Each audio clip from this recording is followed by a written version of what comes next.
Muy buenas noches y bienvenidos a Signo Pesos, la economía al alcance de su pantalla. Estos son los temas claves de hoy. Más dinero para reducir el déficit de los combustibles. El Ministerio de Hacienda anunció una billonaria partida para abonarle a Ecopetrol en la deuda que han dejado los subsidios a la gasolina y al ACPM. Hablaremos de este tema y también de las nuevas alzas que se avecinan con Álvaro Yunes, vocero de Fedispetrol. Se dispara la salida de viajeros en las terminales terrestres. Millones de colombianos se están movilizando de un lado al otro del país a través de los buses intermunicipales. ¿Cómo está el panorama y cuáles recomendaciones hay? Nos acompaña José Yesid Rodríguez, vocero de estas empresas transportadoras. El recaudo tributario superó las expectativas. Los colombianos pagaron entre enero y noviembre más de 200 billones de pesos en impuestos. Les tenemos detalles del reporte de recaudo que reveló hoy la DIAN.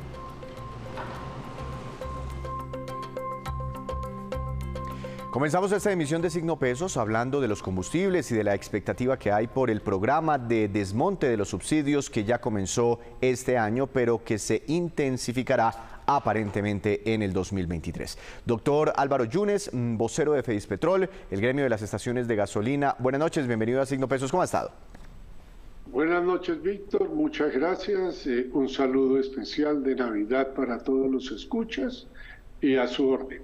Muchas gracias a usted por su tiempo y por esos buenos deseos. Una de las noticias económicas de hoy provino desde el Ministerio de Hacienda. Anunciaron que habrá un nuevo pago por 4 billones de pesos para seguir reduciendo, desde el presupuesto de la Nación, reduciendo el déficit, la deuda que hay por subsidiar los combustibles en nuestro país. ¿Cree usted que este tipo de anuncios demuestran que el gobierno está comprometido con resolver de fondo este problema? Digamos que está comprometido con el pago de la deuda que tiene con algunos agentes de la cadena el gobierno colombiano, en este caso específico con Ecopetrol, pero todavía no hemos visto realmente un compromiso para abordar y abocar este tema y dar soluciones definitivamente a este fondo, que es un fondo sin fondo, nunca se va a acabar. Y creo que los colombianos no merecen este tipo de situaciones y mucho menos el consumidor final y parte y el punto final de la cadena que somos las estaciones de servicio, porque se habla de solucionarles el problema a todo el mundo, pero si solucionamos a uno dañamos a otros y creo que el equilibrio no estaría compartido. Y al gobierno habría que mandarle este mensaje.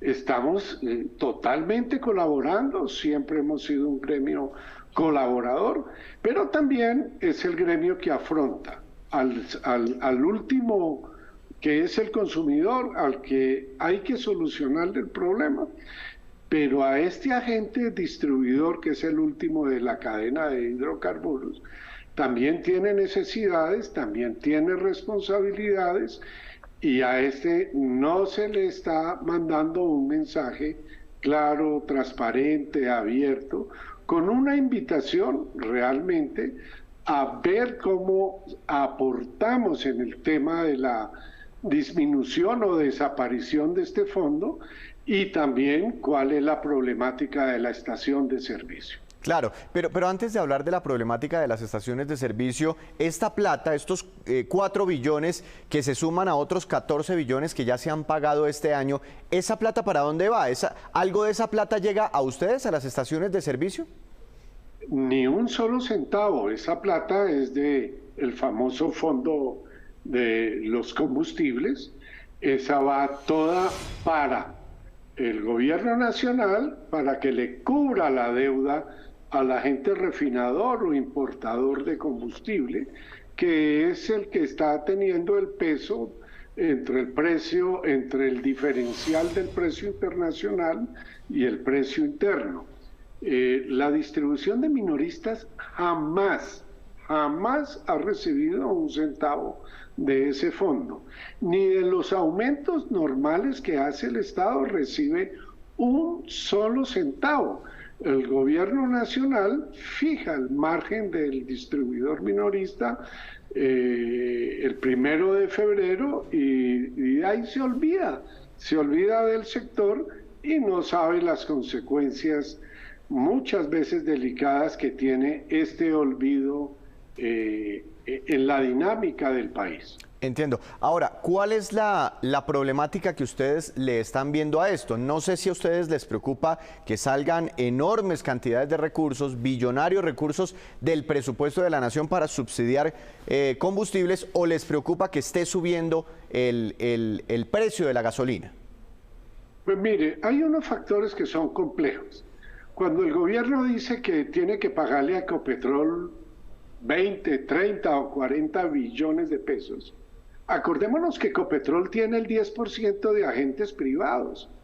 Entonces estaría enriqueciendo a unos agentes privados. El tema no es si los está enriqueciendo o no, sino cómo hacemos para que el país acabe con este fondo que vive desfinanciado, por un lado. Y por el otro lado, cómo hacen los agentes de la cadena, en especial el último, que es la estación de servicio, para que se compense su actividad, para que se le dé seguridad y para que pueda cumplir con las normas que el gobierno ha impuesto estos últimos años. Sabemos que este gobierno no ha sacado todavía una norma para nosotros, pero hay unos requerimientos terribles que han dejado los gobiernos anteriores y que toca cumplir, pero no existen los recursos para cumplir con esta normatividad. Entiendo. Bueno, ustedes saben, ya se han hecho, doctor Yunes, 3 incrementos de a 200 pesos cada uno para cerrar este año en el galón de gasolina. ¿Ustedes en el sector saben qué va a pasar el próximo año? Porque desde el gobierno todavía no han sido claros. Unos dicen que se mantendrán los incrementos a partir del 1 de enero.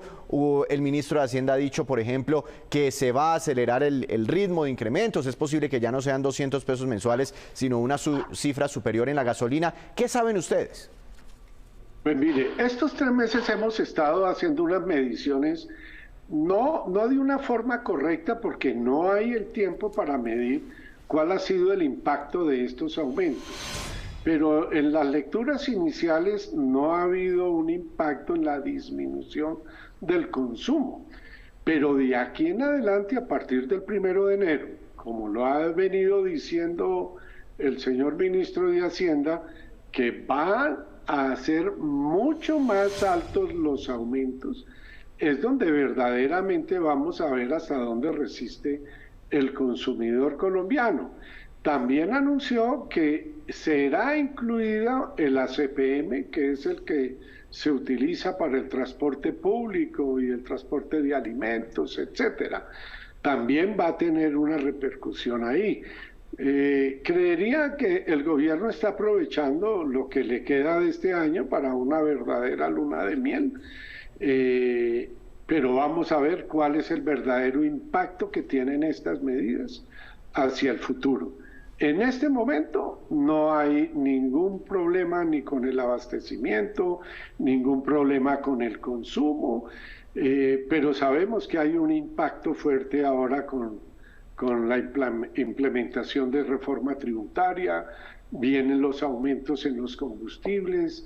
Creemos que las empresas de servicios públicos han recibido un mensaje del gobierno nacional de bajarlos o de que no sean igual al aumento del salario mínimo. Pero hay unas cosas que están en manos de gobierno y otras no. Lo que está en manos de gobierno es el precio de los combustibles y me parece que estamos haciendo lo mismo de siempre. Ojalá hubiera un cambio en el enfoque, ojalá hubiese un cambio en la manera de saber qué hacemos con este fondo que toda la vida ha estado desfinanciado y también qué política de precios tiene este gobierno que tampoco conocemos y por supuesto nos gustaría participar en esas políticas si es que ya hay algún diseño previo. Pero usted dice no sabemos cómo resolver el problema del déficit en el fondo de los combustibles, pero el gobierno ya ha dicho, se resuelve subiendo el galón de gasolina a precio internacional, es decir, a 14.000, 15.000, 16.000 pesos, para que del presupuesto de la nación no tengan que salir recursos para ayudarle a la gente cada vez que tanquea la moto o el carro. ¿Para usted esa no es la solución? No, pues esa es la solución, pero yo diría, el país resiste precios de combustibles a 14, 15.000 o 16.000 pesos. Ese es el gran interrogante. Estaríamos doblando casi el precio, por ejemplo, de la CPM. Estaríamos doblando casi el precio de la gasolina corriente. Porque aunque en los surtidores, en las ciudades capitales ya casi hay gasolina de 20.000 pesos, esa es una gasolina extra. Esa es una gasolina que no llega al 3% del consumo en el país, pero el 97% del consumo, que es ACPM y gasolina corriente, no creo que el país esté preparado para tener esos precios, salvo que hayan unos estudios específicos. Pero digamos que no se necesitan esos estudios específicos para saber que a esos precios el país entraría en serias dificultades en un costo inflacionario de vida inatajable. Muy alto sería el impacto para la inflación, para el transporte, para la movilización de alimentos, mercancías, etcétera. Veremos qué ocurre, doctor Yunes. Muchas gracias por esta explicación. Una feliz noche. A ustedes, con mucho gusto y feliz año. Feliz Navidad, feliz año. El gran tema, la gran preocupación del momento, la gran expectativa en cuánto subirán los combustibles a partir del 1 de enero. Hacemos una breve pausa, pero cuando regresemos, espere, ¿cuál es el reporte de la organización Sanitas tras el fuerte ciberataque que sufrieron en sus sistemas informáticos? Ya les contamos. Regresamos, volvemos a Signo Pesos. La temporada navideña y de fin de año comenzó ya a intensificar el flujo de viajeros en todas las terminales del país. Para ver cómo está este panorama, quiero saludar al doctor José Yesid Rodríguez, presidente de ADIT, el gremio de los vehículos de pasajeros intermunicipales. Doctor Rodríguez, buenas noches, bienvenido a Signo Pesos, ¿cómo ha estado? Muy bien, muy buenas noches a toda la teleaudiencia. Doctor Rodríguez, bueno, seguramente ya empezó el flujo de viajeros, ya estamos viendo cómo crece el flujo, por ejemplo, en la terminal de transportes, la principal en Bogotá, pero prácticamente la temporada fuerte arranca este fin de semana con la Navidad, después se extiende al 31 y para rematar el Puente de Reyes. ¿Cuántos pasajeros creen ustedes que se movilizarán por las terminales terrestres de Colombia? Sí, nosotros tenemos unos estimativos pues con un moderado optimismo. El año pasado movimos cerca de 8.500.000 usuarios en este mes de diciembre y tenemos proyectado mover cerca de 10.500.000 usuarios para este fin de año, la temporada de diciembre. Uy, es un crecimiento bastante importante, pero yo le tengo una pregunta. ¿Esta cifra ya es parecida a la prepandemia antes de que llegara el COVID y se implementaran todas esas restricciones para los buses, o ya estamos por encima de la prepandemia? No, todavía estamos un poco lejos de la prepandemia. Digamos, con relación al año pasado estamos muy bien, pero digamos, esas cifras que teníamos antes de pandemia todavía nos falta un poco para llegar a ellas. Creo que cerca de un 30% de movimiento de pasajeros aún. ¿Y cuál es la capacidad que ustedes tienen operativa, rutas, buses disponibles, conductores? ¿Cuál es toda esa operación que han preparado para este fin de año? Sí, hay cerca de 40.000 vehículos de transporte intermunicipal de pasajeros que prestarán el servicio de las principales terminales de transporte, cerca de 46 terminales que están habilitadas. Hay una adicional que se han contratado vehículos de servicio especial para reforzar estas temporadas. Son cerca de 4.000 vehículos de servicio especial y creo que con estos vehículos vamos a tener una oferta de servicio suficiente para las necesidades de movimiento de la temporada. ¿Cuáles serán las rutas más demandadas por donde transitarán más pasajeros durante toda esta temporada? No sé si tenga de pronto alguna expectativa. Sí, ahí, digamos, tenemos como un top 10 de las rutas que más se mueven normalmente en temporada. Podríamos decir que son Bogotá-Medellín, Medellín-Bogotá, Bogotá-Bucaramanga, Bogotá-Neiva, Bogotá-Cali, Medellín-Ibagué, Bucaramanga-Bogotá, Ibagué-Medellín, Cali-Bogotá, Neiva-Bogotá, Bogotá-Villavicencio y Bogotá-Girardot. Son como el top de las 10 rutas que es donde normalmente se mueven más usuarios en esta temporada. ¿Y usted tiene algún reporte de cómo están las vías? Porque en muchas de estas rutas, arterias del país, se están adelantando obras. Por ejemplo, esta semana hablábamos con el concesionario Bogotá-Girardot. Usted acaba de mencionar que es una de las principales rutas y creo que ahí hay unos puntos críticos, pero no sé cómo va a estar el resto del país. Sí, hay aspectos bastante críticos, hay mucha restricción vial en algunas rutas. El caso, por ejemplo, del corredor que une a Cali con Medellín, todavía hay bastante restricción. El tema que menciona de Bogotá-Girardot, Bogotá-Ibagué, digamos, hay muchos pasos de una sola vía y bueno, hay una preocupación por los efectos que ha tenido la ola invernal en las vías y pues desafortunadamente esto nos genera demoras en los tiempos de viaje y en las rutas. Claro, doctor Rodríguez, como para anticipárnosle a la temporada y que no veamos personas corriendo a última hora como cada año intentando conseguir un boleto para llegar a tiempo en Navidad o en Año Nuevo a su destino, ¿qué recomendaciones hay? No sé qué tanto se ha digitalizado esta industria, no sé si como, no sé, comprar un tiquete aéreo que ahora se puede hacer por internet, de todo es muy digital, ¿eso mismo se puede hacer con el transporte intermunicipal terrestre? Sí, se puede hacer y es importante que los usuarios lo conozcan. Está disponible en las páginas de las empresas pues, más grandes del país, estas que cubren estos corredores que acabo de mencionar, que es donde más movimiento de pasajeros hay. Lo importante es que no lleguen a última hora a buscar el cupo para transportarse, digamos, el último día de Navidad o el último día ya en Año Nuevo. Es fundamental adquirir mediante estas páginas directamente las empresas o a través de algunas aplicaciones que ofrecen tiquetes también para viajar en los buses. Pues desafortunadamente mucha gente deja para última hora, pero la recomendación que hacemos es que utilicen estos canales virtuales que son muy importantes y también muchas terminales de transporte también cuentan con páginas que redireccionan hacia las empresas de transporte. Y muchos de los que dejan para última hora terminan cayendo en prestadores de servicios piratas. ¿Se está combatiendo la piratería? ¿Ha crecido? ¿Cómo se ha comportado ese fenómeno recientemente?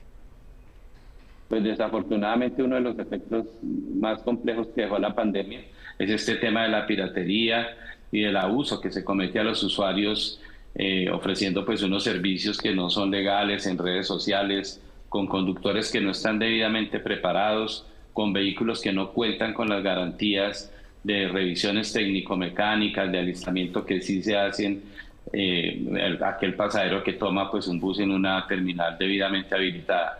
Pues la recomendación a las personas es que no se dejen llevar por este tipo de transporte. Estamos pues también haciéndole un llamado a las autoridades para que nos apoyen en el control que deben existir a este tipo de transporte informal. Claro. A propósito, hablando un poco de las tarifas, ¿cómo se mueven las tarifas en estas temporadas altas? Porque cuando, por ejemplo, compramos un tiquete en avión, eso se pega una disparada del precio porque eso es como un caucho, ¿no? Cuando hay alta demanda, pues también sube el precio. No sé si ustedes son regulados o también se comporta de la misma forma que el transporte aéreo.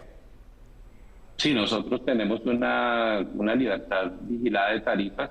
Tenemos un mínimo que establece el Ministerio de Transporte, una tarifa piso, pero digamos que cada empresa en el momento de establecer la tarifa debe tener y contar para cualquier requerimiento de la autoridad pues con una estructura de costos. Digamos que es una decisión individual de cada empresa establecer la tarifa y haciendo un ponderado, digamos, con lo que se cobraba en diciembre del año pasado en relación con lo que se cobra en diciembre de este año.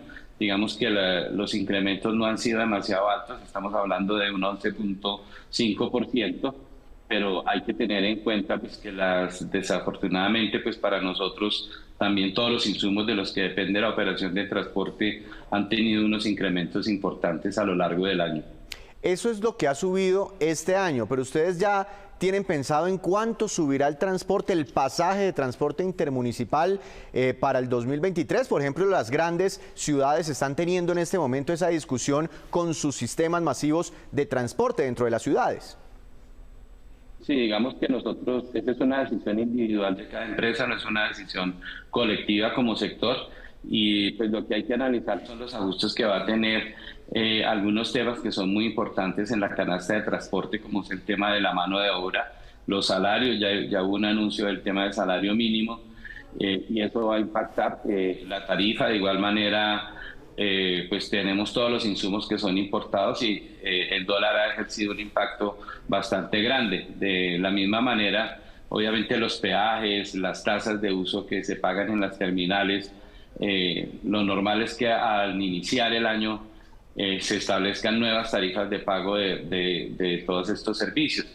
Sí va a haber un efecto, no hemos tenido pues una medición precisa de los efectos, estamos dando un compás de espera pues a toda esa cascada de alzas que se vienen para el sector en el mes de enero, y con base en eso pues cada empresa individualmente va a tomar una decisión con fundamento en una estructura de tarifas que debe tener, y obviamente previamente informando a sus usuarios a través de los canales, redes y avisos que pueda tener para que el usuario esté enterado previamente si llega a haber alguna variación en la tarifa. Pues estaremos entonces muy pendientes, doctor Rodríguez, de cómo se comportarán las tarifas el otro año, cómo va a ser ese golpe, porque usted bien lo dice, toda la estructura de costos ha subido en más de un dígito, más de un 10%, el salario mínimo, los peajes seguramente van a subir más de un 10%, los insumos, los repuestos, todo eso está subiendo más de un 10%, también vienen incrementos en los combustibles, en fin, seguiremos hablando. Muchas gracias, feliz Navidad y que les vaya muy bien en esta temporada de fin de año. A ustedes lo mismo, un saludo a la teleaudiencia, muchas gracias. Un saludo muy especial a todos los transportadores intermunicipales. A propósito de viajeros, en esta temporada de fin de año, más de 10 millones de vehículos se movilizarán por las carreteras del país. Las fallas mecánicas prevenibles son la cuarta causa de fatalidades en las vías. Tenga en cuenta estas recomendaciones muy importantes para evitar accidentes. Esto revisan los colombianos antes de viajar por carretera. Que el carro tenga buenas condiciones de frenos, aceite, pues todos sus líquidos y además el kit de carreteras también. Frenos y luces. Sin embargo, no es suficiente. Lo ideal es ir al taller para revisión de luces, sistema de neumáticos y frenos. Ahí se está midiendo la fuerza de frenado que tiene de cada llanta. Y al final se hace una sumatoria de las 4 ruedas y se verifica que no tenga ningún desequilibrio. En palabras castizas, quiere decir que una ruedita no vaya a estar frenando más que la otra. Pero si sale de afán, lo mínimo, según los que saben, es revisar puertas, cinturones que ajusten, el stop que funcione cuando frene, darle tiempo al vehículo para que se caliente y no pase por alto lo siguiente. ¿Qué hay que revisarle al motor? Listo, lo que hay que revisar en el motor, aquí en el habitáculo, lo primero que vamos a revisar es el estado del líquido de freno, el estado del nivel de líquido de frenos. Lo segundo es la batería y su soporte, es súper importante. Lo tercero que vamos a revisar es la bayoneta o el nivel de aceite del motor. Lo cuarto que vamos a revisar es que tenga el tapón o la tapa de llenado de aceite, y el otro aspecto a tener en cuenta es el nivel de líquido refrigerante. Está uno más seguro también, ¿sí? Puede salir uno más tranquilo, incluso a carretera, evitar accidentes. Cada 48 horas en Colombia, en promedio, muere una persona en un accidente de tránsito. En lo corrido de este año, 7.201 personas han perdido la vida en las vías. Hacemos otra breve pausa, pero ya les contaremos cuáles carreras están subiendo en la demanda de los jóvenes que planean estudiar en la universidad. Ya les contamos. Regresamos, volvemos a Signo Pesos con esta que es la cifra económica del día, que es muy positiva, la verdad, 213,4 billones de pesos. Y corresponde al recaudo tributario de la DIAN entre enero y noviembre de este año. Eso significa que hubo un aumento en el recaudo del 33,2% frente al mismo periodo del año 2021. Además, la DIAN señaló que hay un cumplimiento de la meta de recaudo correspondiente al 107% de lo previsto. Esto es lo que hemos pagado las empresas y las personas en impuestos. El grupo Keralty, que maneja la EPS Sanitas, reconoció la grave afectación que enfrenta tras el ataque cibernético que sufrió hace 20 días. Advirtieron que los hackers todavía tienen información muy valiosa de la compañía y de los afiliados. Veamos. Sabemos que algunos trámites no son tan sencillos como lo eran antes y en algunos casos volvimos al papel y al bolígrafo. Puede parecer que volvimos a los 90. Pero, ¿saben? A esta organización se la valora por las personas que la conforman. Estas son algunas de las consecuencias causadas por el ataque cibernético adelantado por hackers de Ransom House en la atención de pacientes y usuarios de Colsanitas. El CEO del grupo Keralty advirtió a la ciudadanía que aunque tienen respaldo de toda la información robada, aún hay mucho en juego por la publicación de datos personales de usuarios. Estamos levantando toda la información que ha sido publicada para determinar cuál es el alcance de esa información y, por otro lado, a determinar la afectación y comunicarle a todos y cada uno de los afectados qué tipo de información ha sido y cuándo ha sido distribuida. Los usuarios de la EPS Sanitas manifiestan su descontento con la atención y su preocupación porque su información está en manos de delincuentes cibernéticos. Imagínate, estamos mal porque ¿dónde está nuestra intimidad? ¿Dónde quedó? ¿Dónde está mi historia ahora? ¿Cómo mi médico sabe qué pasa? ¿Qué es lo que tengo? Sí, porque uno no sabe qué van a hacer con esas historias o por qué las robaron.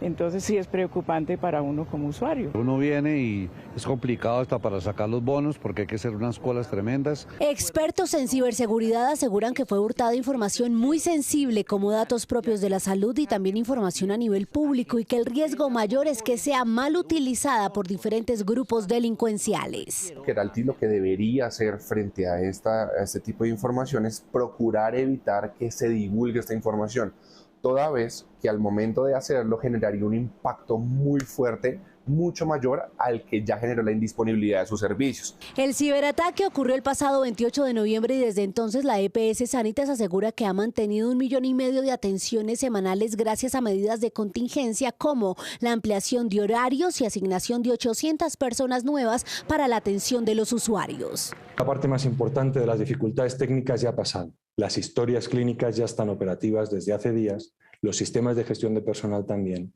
Las farmacias ya reciben las fórmulas desde nuestros sistemas de historias clínicas. Keralty reconoce que en este ataque el objetivo fue afectar su principal activo, los usuarios. En total, Ransom House ha secuestrado 0,7 teras de información y ha publicado 13 archivos. Por ahora, la compañía no ha mantenido comunicación con los hackers para conocer el monto de la extorsión y advierten que no planean hacerlo. Y ahora nos vamos con estos que son los indicadores económicos que usted debe conocer siempre antes de irse a dormir. Dólar, tasa representativa del mercado que regirá para mañana, sigue cayendo el dólar, será de 4.761 pesos con 64 centavos, bajó 7 pesos con 65 centavos. El petróleo Brent de referencia para Colombia subió cerca de un 3%, se ubicó por encima de los $82 por barril. El precio interno del café colombiano también subió y quedó en promedio para mañana a 1.959.000 pesos por carga. El índice MSCI Colcap de la Bolsa de Valores de Colombia tuvo una jornada positiva, subió 1,81%, impulsado por la acción de Canacol Energy, que fue la que más valorización tuvo en la jornada de hoy, tuvo una ganancia de 7,95%, y la acción que más cayó fue la de Cemex Latam Holdings, que tuvo un retroceso del 9,09%. Antes de despedirnos, los dejo con este dato. La Universidad de América reportó que de cara al 2023, las siguientes carreras están teniendo una alta demanda entre los jóvenes que quieren estudiar un programa profesional aquí en Colombia. En primer lugar, ingeniería ambiental, está muy de moda. En segundo lugar, arquitectura. Luego, ciencias económicas, estadística, administración de empresas y negocios internacionales. Así terminamos por hoy, los esperamos mañana con una nueva emisión y con toda la información económica que usted necesita saber. Esto es Signo Pesos, la economía al alcance de su pantalla. Que tenga una feliz noche.